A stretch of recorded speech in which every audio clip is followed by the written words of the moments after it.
میں اے سی والے گھر میں پلی بڑھی تھی، مگر شادی کے بعد ایک غریب گھر میں آ گئی۔ سخت گرمی میں کچن میں کام کرتے ہوئے میرا برا حال ہو جاتا، اوپر سے ساس تانے دیتی رہتی تھی۔ ایک رات میں پسینے میں بیٹھی چپ چاپ رو رہی تھی کہ اچانک کمرے میں میرا شوہر آ گیا اور کہنے لگا، بس کل صبح تک صبر کرو۔ اگلی صبح جب میری آنکھ کھلی تو پورے گھر میں اپنے کمرے کے اے سی میں لیٹی ہوئی یونیورسٹی کی آخری سیمسٹر کی کتابیں پڑھ رہی تھی اور سوچ رہی تھی کہ اب آگے کیا کرنا ہے۔ میرے ذہن میں نوکری کے بہت سے خواب تھے اور میں اپنی زندگی کو ایک خاص ڈھنگ سے گزارنا چاہتی تھی۔ میرے ہاتھ میں موبائل تھا جس میں مختلف ڈیزائنز اور برانڈز کے کپڑے اور جیولری دیکھ رہی تھی۔ میں سوچ رہی تھی کہ جاب شروع کرنے کے بعد میں اپنی پہلی سیلری والا چیک ملنے پر کون سا مہنگا سوٹ خریدوں گی۔ مجھے بالکل اندازہ نہیں تھا کہ جس لڑکے سے میری شادی ہونے والی ہے وہ شاید مجھے زندگی میں کبھی بھی وہ یہ سب نہ دے پائے جو میں دیکھ رہی ہوں۔ میں نے اپنی سب سے قریبی سہیلی کو کال ملائی اور اس سے کہنے لگی کہ پتہ نہیں زندگی میں آگے کیا کرنا لکھا ہے، بس پڑھائی ختم ہوئی ہے تو گھر والے اب پیچھے پڑ گئے ہیں کہ شادی کر لو۔ وہ ہنس کر کہنے لگی کہ ارے تم تو بڑی خوش نصیب ہو کہ تمہیں اتنی جلدی رشتہ مل گیا۔ میں نے اسے کہا کہ مجھے نہیں پتا یہ خوش نصیبی ہے یا پھر اپنے خوابوں کی قربانی۔ وہ مجھے سمجھانے لگی لیکن میرا دل کسی اور ہی دنیا میں تھا۔ کچھ دن بعد اچانک امی میرے کمرے میں آئیں اور کہنے لگی کہ بیٹا تیار ہو جاؤ، وہ لوگ تمہیں دیکھنے آ رہے ہیں۔ میں نے امی کی بات سنی تو میرے چہرے پر کوئی خوشی نہیں آئی۔ مجھے اپنی پڑھائی مکمل کرنے کے بعد اپنی زندگی کی منصوبہ بندی کرنی تھی۔ میں نے امی سے پوچھا کہ کون لوگ ہیں تو امی نے کہا کہ ایک بہت شریف خاندان ہے، لڑکا بھی بہت اچھا ہے اور وہ لوگ تمہیں دیکھنے آ رہے ہیں۔ میں چپ ہو گئی اور وہاں سے اٹھ کر دوسرے کمرے میں چلی گئی۔ دل میں ایک انجانی سی گھبراہٹ تھی کہ ابھی تو مجھے آگے پڑھنا ہے، ابھی تو مجھے بہت کچھ کرنا ہے۔ کچھ دیر بعد امی نے کہا کہ بیٹا وہ لوگ آ گئے ہیں، ذرا باہر آ جاؤ۔ میں نے ایک سادہ سا سوٹ پہنا اور باہر کی طرف چل دی۔ میرے ابو اور امی مہمانوں کے ساتھ بیٹھے ہوئے تھے۔ میں نے دیکھا کہ ایک معزز سے بزرگ اپنے بیٹے کے ساتھ بیٹھے ہوئے تھے۔ میں نے سب کو سلام کیا اور ایک طرف بیٹھ گئی۔ مہمانوں نے مجھ سے میری پڑھائی اور میرے مشاغل کے بارے میں پوچھا۔ میں نے بہت سادہ انداز میں جواب دے دیا۔ میری امی اور ابو کی نظریں میری طرف تھیں جیسے وہ مجھ سے کچھ کہہ رہے ہوں کہ بیٹا اب یہی فیصلہ درست ہے۔ وہ لوگ چلے گئے تو میں نے سکھ کا سانس لیا، مگر مجھے کیا معلوم تھا کہ یہ تو محض شروعات ہے۔ اگلے دن میری ساس گھر آئی۔ وہ بہت سادہ سی خاتون لگ رہی تھی۔ انہوں نے آتے ہی میری امی سے کہا کہ ہمیں تو لڑکی بہت پسند آئی ہے، ہم چاہتے ہیں کہ جلد سے جلد شادی کی تاریخ پکی کر لیں۔ امی نے ابو سے مشورہ کیا اور پھر فیصلہ ہوا کہ شادی کی تاریخ اگلے ہی ہفتے کے لیے پکی کر دی جائے۔ پورا گھر ایک دم سے ہلچل کی زد میں آ گیا تھا۔ رشتہ دار آنے لگے، گھر میں مٹھائیاں بانٹی گئی، ہر کوئی خوش تھا، مگر میں اپنے کمرے میں اکیلی بیٹھی سوچ رہی تھی کہ کیا میں اس سب کے لیے تیار ہوں۔ میرے ذہن میں بار بار اپنے خواب آتے تھے اور دوسری طرف شادی کی یہ تیز رفتار تیاریاں۔ میں نے اپنی سہیلی کو دوبارہ کال کی اور اسے بتایا کہ شادی تو اگلے ہفتے ہے۔ وہ یہ سن کر حیران رہ گئی اور کہنے لگی کہ اتنی جلدی؟ تو میں نے کہا کہ ہاں، بس گھر والے مان گئے تو مجھے بھی ماننا پڑا۔ شادی کا دن آیا تو گھر میں بہت رونق تھی۔ ہم نے شادی ایک بہت بڑے ہال میں رکھی تھی جہاں ہر چیز بہت مہنگی اور شاندار تھی۔ میں نے اپنے لیے بہت بھاری جوڑا خریدا تھا اور میک اپ بھی کسی بڑے سیلون سے کروایا تھا۔ جب میرے سسرال والے آئے تو میں نے نوٹ کیا کہ ان کی حیثیت ہماری نسبت کافی کم تھی۔ ان کے رشتہ داروں نے جو کپڑے پہنے ہوئے تھے وہ بہت پرانے فیشن کے تھے اور ان کی بات چیت کا انداز بھی کچھ عجیب و غریب تھا۔ میں نے ایک نظر اپنے شوہر کو دیکھا۔ وہ سادہ سی شیروانی میں تھا، مگر اس کی آنکھوں میں ایک ایسی چمک تھی جسے میں اس وقت سمجھ نہ سکی۔ ہال میں مہمانوں کا رش تھا، ہر کوئی اپنی اپنی باتوں میں مگن تھا۔ میں اسٹیج پر بیٹھی سب کو دیکھ رہی تھی۔ میرے دل میں ایک عجیب سی کھچاؤ تھا کہ کیا میں ان لوگوں کے درمیان ایڈجسٹ کر پاؤں گی۔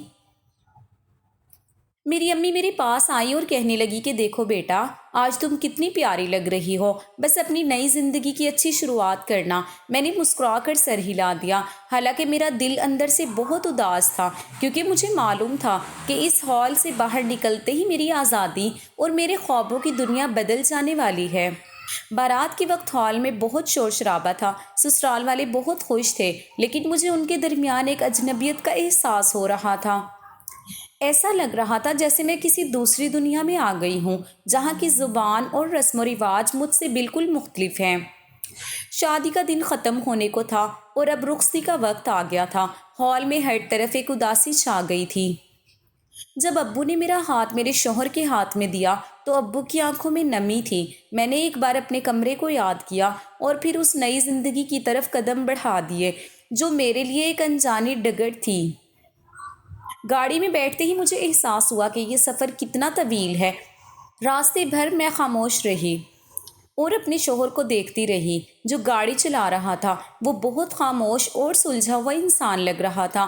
اس کے چہرے پر ایک عجیب سی سکون والی کیفیت تھی جو مجھے اس وقت سمجھ نہیں آ رہی تھی۔ گھر پہنچتے ہی سسرال والوں نے ہمارا بھرپور استقبال کیا۔ گھر چھوٹا تھا مگر لوگوں کی محبتیں زیادہ تھیں۔ سب نے مجھے دعائیں دیں اور پھر مجھے میرے نئے کمرے میں لے جا کر بٹھا دیا گیا۔ کمرہ بہت سادہ تھا، ایک بڑا سا بیڈ اور دیوار کے ساتھ الماری تھی۔ جب سب لوگ چلے گئے تو میں نے ادھر ادھر نظر دوڑائی۔ کمرے میں کہیں بھی اے سی نظر نہیں آ رہا تھا، صرف ایک چھت کا پنکھا تھا جو بڑی مشکل سے اپنی جگہ بدل رہا تھا۔ کچھ دیر بعد میرے شوہر کمرے میں آئے جو مجھے یہاں چھوڑنے کے بعد شاید اپنے دوست کی گاڑی واپس دینے کے لیے گئے تھے۔ وہ میرے قریب بیٹھے اور بڑے پیار سے باتیں کرنے لگے۔ ان کی باتیں سن کر مجھے لگا کہ واقعی یہ ایک اچھا اور سمجھدار انسان ہے۔ وہ مجھ سے میرے مستقبل کے بارے میں پوچھ رہا تھا اور مجھ سے وعدہ کر رہا تھا کہ وہ مجھے ہمیشہ خوش رکھے گا۔ میں نے ان کی آنکھوں میں دیکھا تو مجھے لگا کہ شاید یہ سب چیزیں جنہیں میں اپنے لیے ضروری سمجھتی تھی، ان کے بغیر بھی زندگی گزر سکتی ہے، لیکن اسی دوران گرمی کی شدت میرے جسم کو بے چین کر رہی تھی۔ کمرے میں حبس اتنا زیادہ تھا کہ پسینہ میری کمر پر بہہ رہا تھا، مگر میں نے زبان سے کچھ نہ کہا۔ مجھے لگا کہ ابھی تو پہلی رات ہے، اگر میں نے شکایت کی تو انہیں برا لگے گا۔ میں نے خاموشی سے گرمی برداشت کی اور ان کی باتوں کا جواب دیتی رہی۔ صبح ہوئی تو میں بہت بری طرح پسینے میں شرابور تھی۔ میں فوراً واش روم گئی اور جی بھر کر نہایا تاکہ یہ حبس کچھ کم ہو سکے۔ جیسے ہی میں باہر آئی تو ساس ناشتہ لے کر کمرے میں آ گئیں۔ انہوں نے بڑی محبت سے مجھے ناشتہ کروایا اور کہا کہ بیٹا، ابھی تم نئی ہو، آرام کرو، ابھی تمہیں کوئی کام کرنے کی ضرورت نہیں ہے۔ میں نے سکھ کا سانس لیا اور سوچا کہ زندگی تو بہت آسان ہے، ساس اتنی اچھی اور خیال رکھنے والی ہے۔ باقی 3 دن بھی اسی طرح گزرے۔ میں کمرے میں بیٹھی رہتی یا کبھی باہر بیٹھ کر باتیں کرتی۔ مجھے کسی نے کچن کا کام نہیں کہا، بس میں آرام سے کھاتی پیتی رہی۔ لیکن ایک چیز جو مجھے ہر لمحے ستاتی رہی وہ گرمی تھی۔ چاہے دن ہو یا رات، پنکھا چلتا رہتا مگر اس سے کوئی راحت نہیں ملتی تھی۔ کمرے میں ہر وقت ایک گرم ہوا کا جھونکا رہتا تھا جس سے میرا دم گھٹتا تھا، مگر میں اپنے خاندان کی تربیت کے مطابق خاموش رہی۔ چوتھے دن صبح جب میری آنکھ کھلی تو میں نے سوچا کہ اب کب تک ہاتھ پر ہاتھ رکھ کر بیٹھی رہوں گی، یہ بھی تو اب میرا ہی گھر ہے، مجھے کچھ نہ کچھ تو کرنا چاہیے۔ میں اٹھی اور کچن کی طرف چلی گئی۔ وہاں دیکھا تو ساس اکیلی کام میں لگی ہوئی تھی۔ وہ چولہے کے سامنے کھڑی روٹیاں پکا رہی تھی، ان کا چہرہ پسینے سے سرخ ہو رہا تھا۔ میں نے ان کے قریب جا کر کہا کہ آنٹی، میں آپ کی ہیلپ کروا دوں، کیا میں کوئی کام کر سکتی ہوں؟ ساس نے میری طرف دیکھا اور ایک عجیب سی مسکراہٹ کے ساتھ بولی، ارے مہارانی، آخر تمہیں عقل آ ہی گئی۔ میں تو سمجھ رہی تھی کہ پتہ نہیں کب تک تم اپنے کمرے میں آرام فرماؤ گی۔ چلو جلدی سے برتن دھو دو اور دیکھو چائے بن گئی ہے، اسے چھان لو، مہمان آ رہے ہیں۔ میں ساس کا یہ جملہ سن کر کچھ دیر کے لیے ساکت رہ گئی۔ مجھے لگا کہ جیسے وہ مجھے کوئی تانا دے رہی ہو۔ میں نے خاموشی سے کام سنبھال لیا۔ کچن میں جاتے ہی گرمی کا ایک اور جھونکا میرے چہرے سے ٹکرایا۔ چولہے کی تپش اور باہر کی گرمی مل کر مجھے پاگل کر رہی تھی۔ ابھی تو میں نے برتن دھونا شروع ہی کیے تھے کہ ساس نے آواز دی کہ جلدی کرو، مہمان بس آنے ہی والے ہیں، اور دیکھو یہ سب سبزیاں بھی کاٹ لو، آج تو ہمیں بہت کام کرنا ہے۔ میں کچن میں کھڑی پسینے سے شرابور ہو رہی تھی۔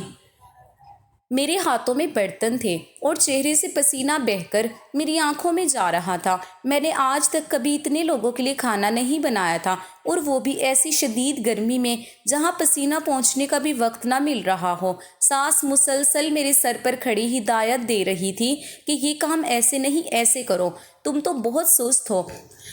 میں سب کچھ خاموشی سے سن رہی تھی اور دل ہی دل میں اپنے اے سی والے کمرے کو یاد کر رہی تھی جہاں میں صرف اپنی پڑھائی پر توجہ دیتی تھی۔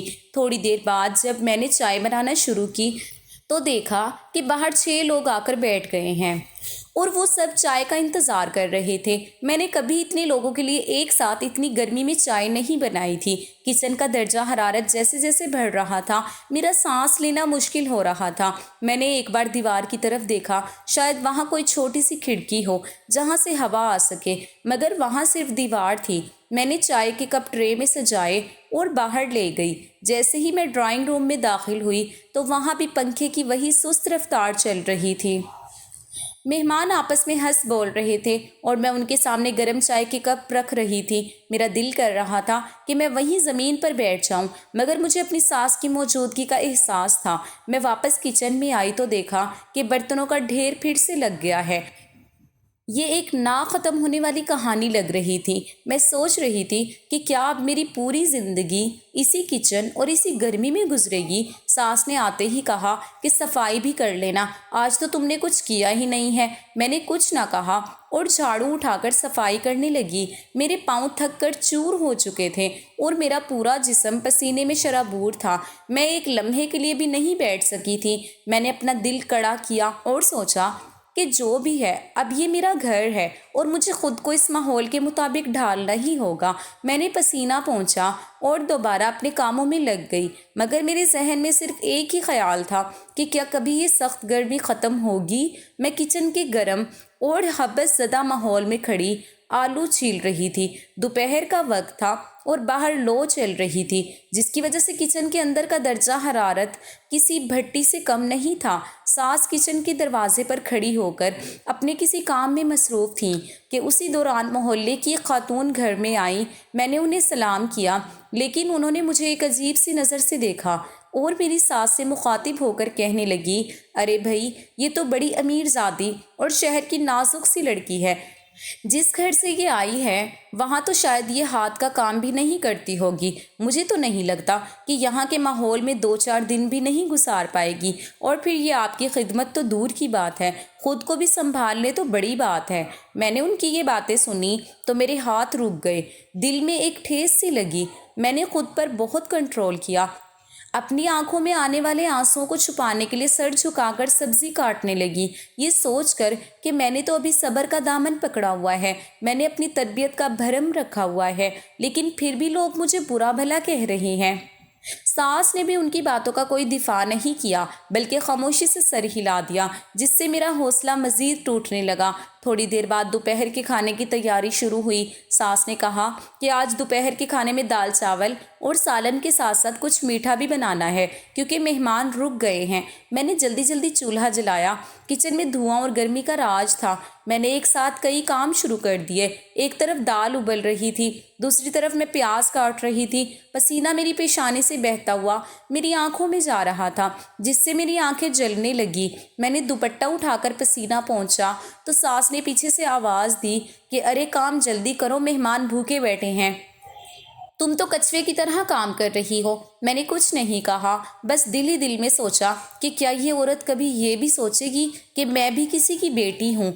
اگلے دن میں صحن میں بیٹھی کپڑے دھو رہی تھی۔ دھوپ سر پر آ چکی تھی اور میرے ہاتھ صابن کے پانی سے سرخ ہو گئے تھے۔ تبھی پھر وہی محلے والی خاتون دوبارہ آ گئی۔ انہوں نے مجھے کپڑے دھوتے ہوئے دیکھا تو طنزیہ انداز میں مسکرائی اور ساس سے کہنے لگی، لو جی اب یہ کپڑے دھوئے گی تو میل صحیح سے نکلے گا ہی نہیں۔ میں نے جھک کر اور زور سے کپڑے رگڑنا شروع کر دیے تاکہ وہ میری آنکھوں میں نمی نہ دیکھ سکیں۔ مجھے یاد آ رہا تھا کہ کس طرح میں اپنے گھر میں دھلی دھلائی چیزیں پہنتی تھی اور یہاں ایک ایک کپڑا خود دھونا پڑ رہا تھا۔ کام ختم کر کے میں اٹھنے لگی تو سر چکرا گیا۔ تھوڑی دیر کے لیے میں وہیں فرش پر بیٹھ گئی کہ شاید کمزوری ہے، لیکن پھر ساس کی آواز آئی کہ کپڑے سوکھنے کے لیے ڈالو۔ تو میں لڑکھڑاتی ہوئی اٹھی اور تار پر کپڑے پھیلانے لگی۔ شام کو جب علی گھر لوٹے تو وہ بہت تھکے ہوئے تھے۔ میں نے ان کے لیے پانی کا گلاس رکھا تو انہوں نے میرے چہرے کی تھکان دیکھی اور پوچھنے لگے کہ آج سارا دن بہت کام کیا ہے کیا؟ میں نے صرف مسکرا کر کہہ دیا کہ نہیں، بس تھوڑا سا کام تھا۔ وہ کچھ اور کہنا چاہتے تھے لیکن تبھی ساس نے آواز دی کہ باہر پانی کی ٹینکی بھر گئی ہے، اسے بند کر دو۔ وہ اٹھ کر چلے گئے اور میں اپنے کمرے میں آ کر بیڈ پر لیٹ گئی۔ میرا پورا جسم درد کر رہا تھا، کمر اور پاؤں میں جیسے جان نہیں رہی تھی۔ میں نے سوچا کہ کیا میری شادی کا یہی انجام تھا؟ میں نے آنکھیں بند کی تو اپنے پرانے گھر کے اے سی کی ٹھنڈک کو محسوس کرنے کی کوشش کی، لیکن یہاں تو پنکھے کی آواز بھی صرف گرم ہوا ہی پھینک رہی تھی۔ اور پھر یہ دن یوں ہی گزر گیا۔ اگلے دن میں کچن میں برتن دھو رہی تھی کہ ساس نے کچن میں داخل ہوتے ہی ایک لمبی سی فہرست کاموں کی تھما دی۔ آج گھر میں کچھ دور کے رشتہ داروں کا آنا تھا۔ ساس کہنے لگی کہ تم تو بہت آرام طلب ہو گئی ہو، جاؤ جلدی سے بازار جاؤ اور سبزی اور کچھ ضروری سامان لے کر آؤ۔ ساتھ ہی یہ بھی کہا کہ واپسی پر وہ دھوبی کے پاس سے کپڑے بھی لیتی آنا۔ اب باہر کا درجہ حرارت 45 ڈگری سینٹی گریڈ سے اوپر تھا۔ میں نے ایک نگاہ اپنی تھکن سے چور ٹانگوں پر ڈالی اور پھر سر جھکا کر ہاں میں سر ہلا دیا۔ میں نے برقع اوڑھا اور بازار کی جانب چل پڑی۔ سڑک پر چلتے ہوئے مجھے محسوس ہو رہا تھا کہ جیسے کوئی مجھ پر گرم پانی پھینک رہا ہو۔ لو کے گرم تھپیڑے میرے چہرے کو جلسا رہے تھے۔ جب میں سبزی کی دکان پر پہنچی تو وہاں کھڑے ہونے کی جگہ نہیں تھی۔ دکانداروں کا شور اور گرم ہواؤں نے میرے سر میں درد پیدا کر دیا تھا۔ میں نے تھیلیوں میں سبزی بھرنا شروع کی۔ میرے ہاتھوں میں وزن کی وجہ سے لکیریں پڑ رہی تھیں۔ بازار میں چلتے ہوئے کچھ خواتین مجھے دیکھ کر آپس میں سرگوشیاں کر رہی تھیں۔ ایک خاتون نے تو میری ساس کی سہیلی سے کہا کہ یہ دیکھو، یہ وہی لڑکی ہے جو بڑے گھر سے آئی تھی، اب دیکھو اس کی حالت کیا ہو گئی ہے، اس کا رنگ بھی دھوپ میں کالا پڑ گیا ہے۔ میں نے ان کی بات سن کر نظریں زمین پر جما لی اور تیز تیز قدم اٹھانے لگی۔ میرا دل کر رہا تھا کہ میں وہیں سڑک پر بیٹھ کر رو دوں، مگر میں نے اپنے آپ کو سنبھالا۔ میں نے سوچا کہ میں اگر یہاں رو پڑی تو لوگوں میں تماشا بن جاؤں گی۔ میں نے ہمت کی اور بھاری تھیلے اٹھائے واپس گھر کی طرف چل دی۔ گھر پہنچ کر میں پسینے میں اس قدر شرابور تھی کہ جیسے کسی نے مجھے نلکے کے نیچے بٹھا دیا ہو۔ میں نے سامان کو کچن میں رکھا اور فرش پر ہی بیٹھ گئی۔ میرے پاس کھڑے ہونے کی ہمت نہیں تھی۔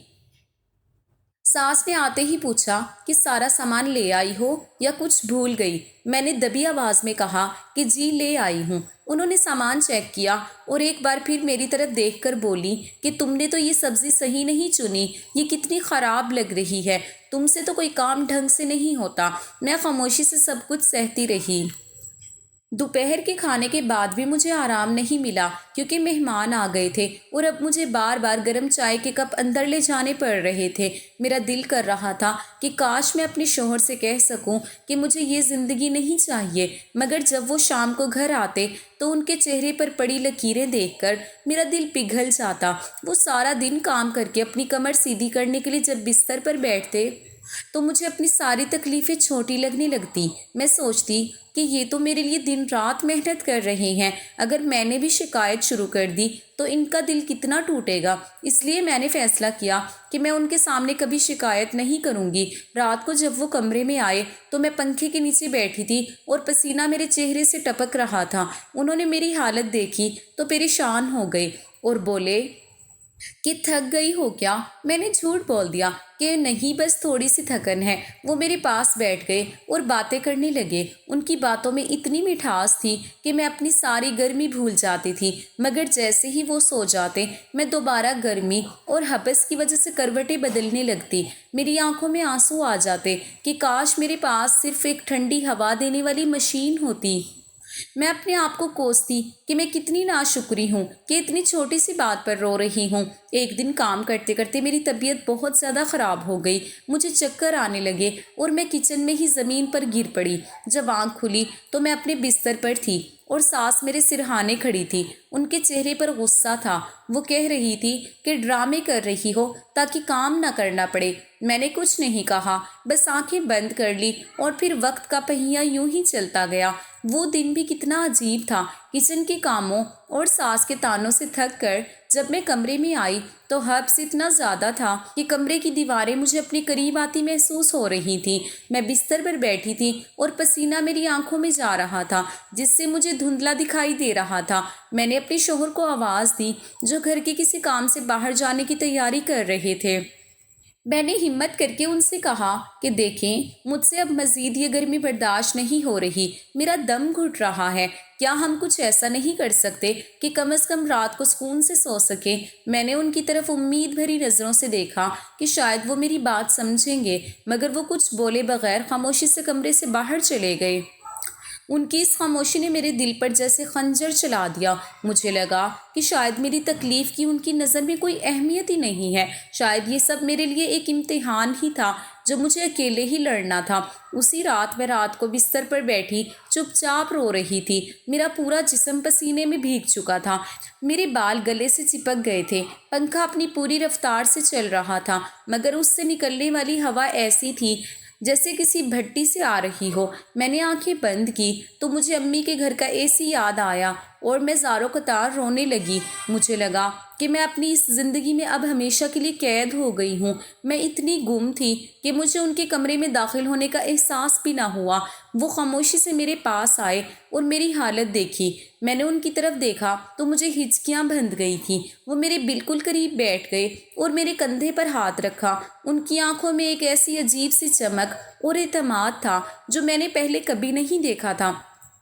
انہوں نے آہستگی سے کہا کہ میں جانتا ہوں تمہیں کتنی تکلیف ہو رہی ہے اور میں یہ سب دیکھ کر روز مرتا ہوں، بس کل صبح تک صبر کر لو۔